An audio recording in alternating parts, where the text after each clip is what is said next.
Hey everybody, it's Chris Pavla. Welcome to What Jesus Says About, where Jesus speaks for himself so you can respond for yourself.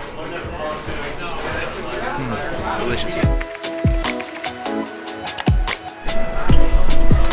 So, some of you are probably freaking out that I'm a Christian, I'm sitting at a bar having a beer right now. You're sure that there's a verse somewhere that says, Christians aren't supposed to drink or can't drink, but that's just not true. When you read the Bible, it criticizes drunkenness, but you could actually say when it comes to drinking, it endorses it. By the way, before we get started here, I should probably say, if you or someone you love struggles with alcoholism, I'm sorry. I don't mean to make light of that. It's just that in response to that, some Christians have overcorrected, in my opinion, and said that if you're a Christian, you can't drink and enjoy a Negra Modelo, or if you drink, then you can't be a Christian. But that's just not true. And I think that creates an unnecessary barrier between people and Jesus. In fact, when you read Scripture, you see that drinking is not only, tolerated, you could actually say it's encouraged. The prophets would use wine and beer as an image of prosperity, and the Passover festival itself has this idea of we should come together and have this wine of celebration. And so when we talk about what Jesus says about drinking, it shouldn't surprise us that he's very much in favor of it.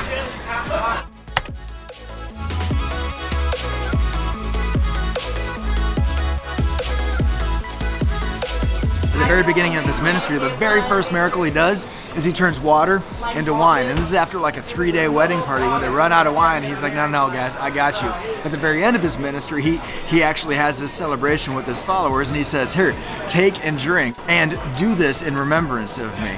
But in the very middle of his ministry, one of the things that one of my favorite descriptions of Jesus is he's hanging out with some of his followers, and there's some critics of his, and some skeptics that start criticizing that Jesus is hanging out with people who drink. And Jesus says, the Son of Man, this way of referring to himself, came eating and drinking, but they say, his critics, here is a glutton and a drunkard, a friend of tax collectors and sinners. And here we see that Jesus is being criticized, not because he's drunk, but because he's hanging out with those who drink. And he associates himself with, clutch my pearls, sinners. And I love this description of Jesus. He's uncompromising in his truth, but he never lets his truth compromise his love.